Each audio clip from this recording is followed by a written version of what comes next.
right, so we now have our functions, and what we're going to do next is we're going to add in a change color. Okay, and let's add in this here. We'll call this function change color, and let's take a look at what this is going to do. This is going to change the color. It's going to change the color. And let's go ahead and let's take a look at what we need to do. So with any timer, we need to add a wait, and it'll be skaction.wait for duration. Now we're going to go to color change time, and remember, this is a variable we set up earlier. All right, so we're going to say let change color is equal to skaction.runBlock.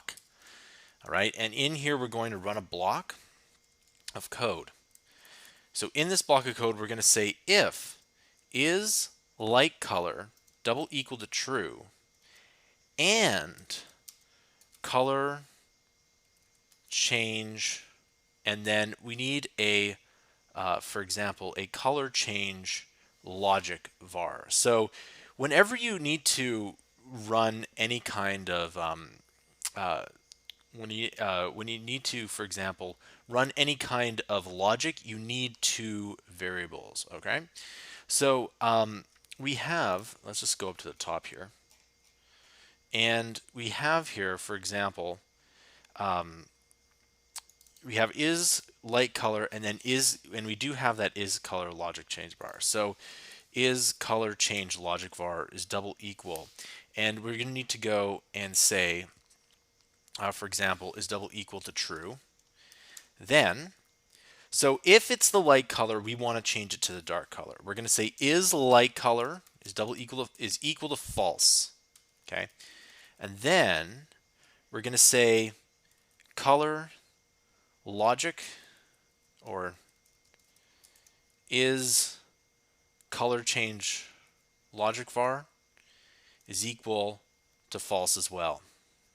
Okay, then we're going to have to change it to dark color. So let's go and add in a function here. We'll say change player to dark color, and let's just call that right now. So we'll say self.change player to dark color, and you just want to make sure everything is spelled correctly. And in here we're going to say player.color, okay, is equal to off black color.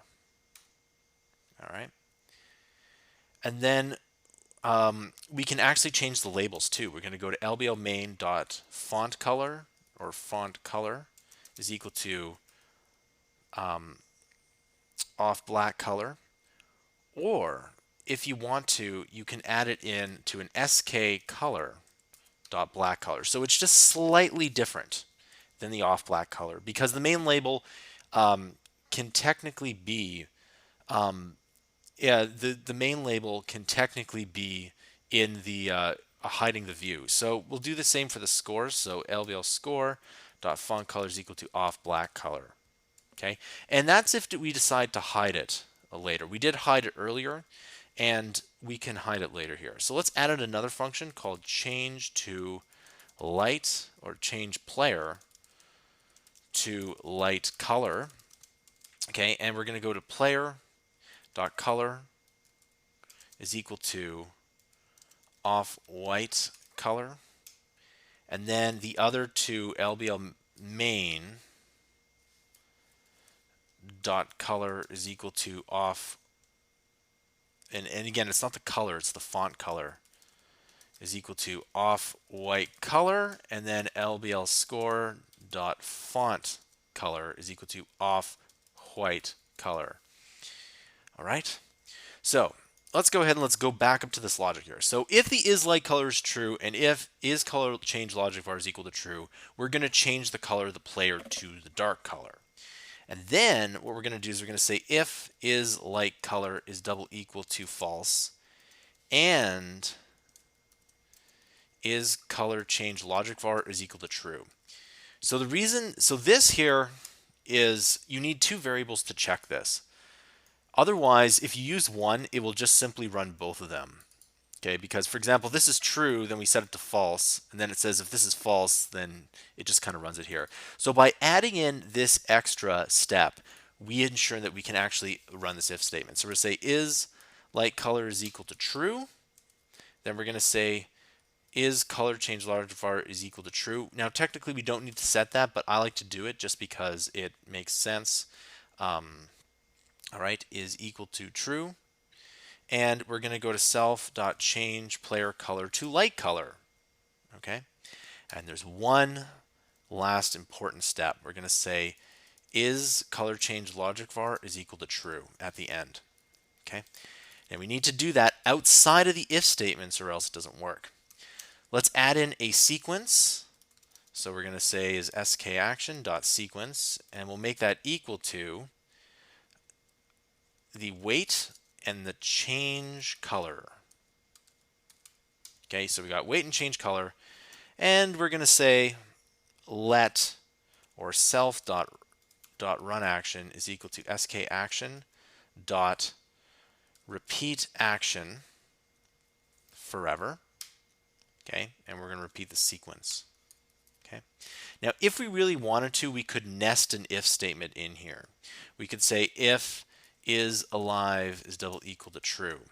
For that one instance, okay, for that one instance that that the timer does run out. Now, if you do this, you have to make sure that you indent, because indenting is super important. Okay, just like that, and well, there we go. So if you want to do that, you're more than welcome to as well. Okay, and now the only other thing is we're going to say for change the color, let's type an action at the end of this just so that it doesn't conflict with this function here. So we got change color action. All right, and that way we know it's an SK action. Okay, and it still doesn't like it here.